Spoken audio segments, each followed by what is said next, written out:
Hello and welcome to this month's video podcast brought to you by AMSYS Training. As always, if you have any comments or suggestions, perhaps on future podcasts, please feel free to email your ideas to podcasts@amsys.co.uk. Today's subject will be an overview of Apple's wireless networking, Airport. We will show you how to set up an Apple wireless base station and how to use the Airport admin utility with an overview of its main features. You will learn how to set the network and base station name and how to add passwords and security to your wireless network. You will learn how to configure the base station to receive network and internet details, as well as how to set the base station to provide services. Lastly, we will go through some of the additional advanced settings you can configure, such as wireless music and connecting more than one base station together on the same network to extend the range and give you more flexibility.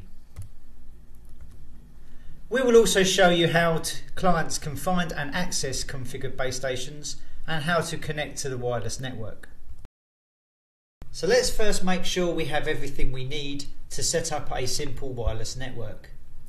Firstly, make sure you have a computer with Wi-Fi connectability to access your new wireless network. A Macintosh with Airport included would be perfect, such as a MacBook. Secondly, you will need either an Apple Airport base station or Apple Airport Express. This will be the sender and receiver of your wireless communication. Lastly, make sure you have a fully working and configured wired network. You will need this to be able to attach your base station or Airport Express via an Ethernet cable, so you can connect it to your existing network and receive services from that network, such as file sharing or internet access. Once you have your hardware ready, you can configure your base station by opening the Airport admin utility. This is located inside the Utilities folder of your Applications folder. The entry screen will display any available wireless base stations which your computer has found over the network. As you can see from the example, available base stations are listed on the left-hand side, showing their current base station name and IP address. When you use an Apple base station for the first time, or you have reset the base station settings, the base station name will always show the last 6 digits of the wireless MAC address, also known as the Airport ID. Over to the right hand side of the entry screen, you can see further information about a selected base station. This will show you the type of base station you have with a visual picture, the MAC address of every base station network port, and finally the current base station firmware version. Here is information shown for an Airport Express base station. To configure a base station, select the required base station from the entry screen list and either select Configure from the menu toolbar or double-click your mouse button. You will now see 6 separate tabs to assist you in configuring the main settings of your base station. In the Airport tab, you can firstly change the base station name. This will be the name displayed in the Airport admin utility entry screen list. You can also change or add contact details and a location. From the Change Password button, we can add or change the password which is required to access the base station via Airport admin utility. By default, there is not a password, so it is a good practice to create a password to prevent any unauthorized configuring of the base station. Next, we can edit the Airport network name.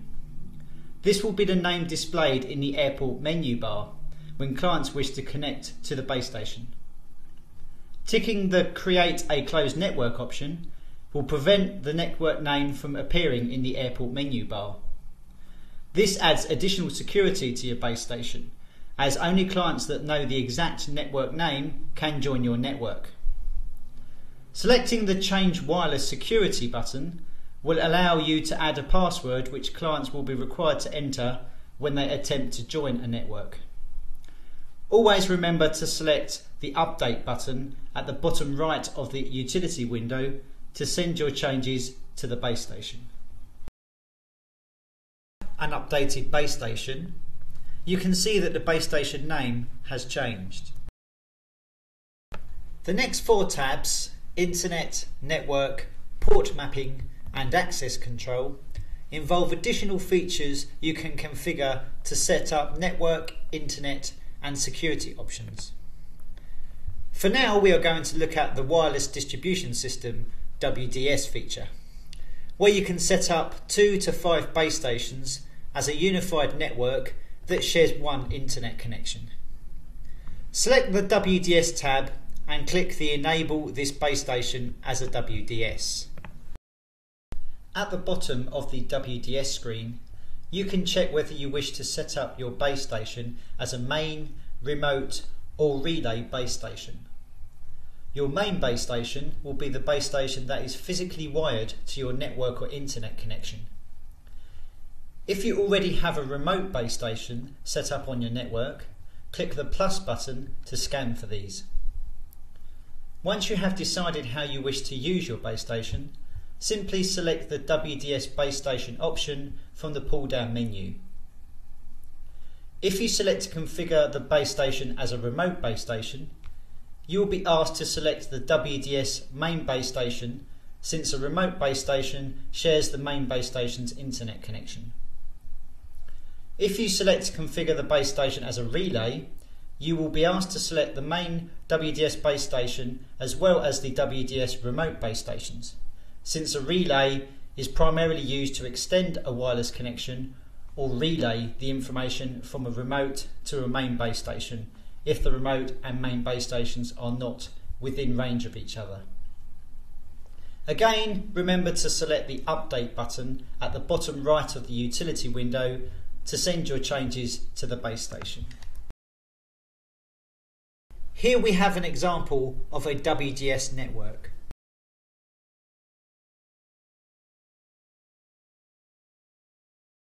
When you access an Apple Airport Express via the admin utility, you will find you have an extra Music tab. This is so you can listen to your Apple iTunes music wirelessly from another room which has external speakers. Make sure that the Enable iTunes on this base station option is ticked. Enter an iTunes speaker name for your Express base station so that you can select to send the audio from your iTunes to the remote speakers. You can also assign a password so that anyone trying to connect to your Apple Express base station has authorization to use your remote speakers. Once again, select the Update button to send your changes to the base station.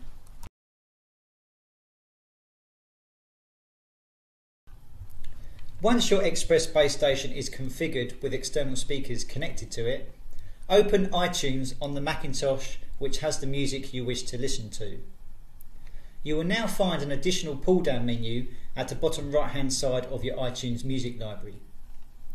Select your remote speakers from this pull-down menu. If you have added a password, you will also need to enter this. You are now connected to the remote speakers. When you press play in your iTunes library, your music will connect to the remote speakers and you can hear your music wirelessly. Connecting to an existing airport base station is easy. Firstly, you will need to turn on Airport on your client machine. You can do this simply by selecting the airport signal meter in the menu bar. Once your airport connection is established, go back to this airport signal meter, which will now search for all available wireless connections. You should be able to select the network name of your base station. If you did not assign a network password, your client machine will connect automatically to the base station and your airport signal meter will show your wireless signal strength. If there is a network password, a dialog box will appear requesting this is entered before you are connected. New for this year, the latest Airport Extreme base station can give you and up to 50 of your friends, colleagues or family members an easy to use robust wireless network. Featuring cutting-edge technology, the new Extreme base station gives you the possibility of achieving 2.5 times the performance and up to twice the range of previous wireless networks. Setting up a network should be as easy as setting up a Mac, and if you're using a new Airport Extreme, which features a completely redesigned setup utility, this is all a reality straight out of the box. Plug it in, install the software, and in less than 5 minutes you can enjoy wireless networking. You can now surf the web, chat, send email or exchange photos, and even print or access a shared hard drive, all wirelessly. Apple's new wireless base station takes advantage of the next generation of high-speed wireless technology, 802.11n.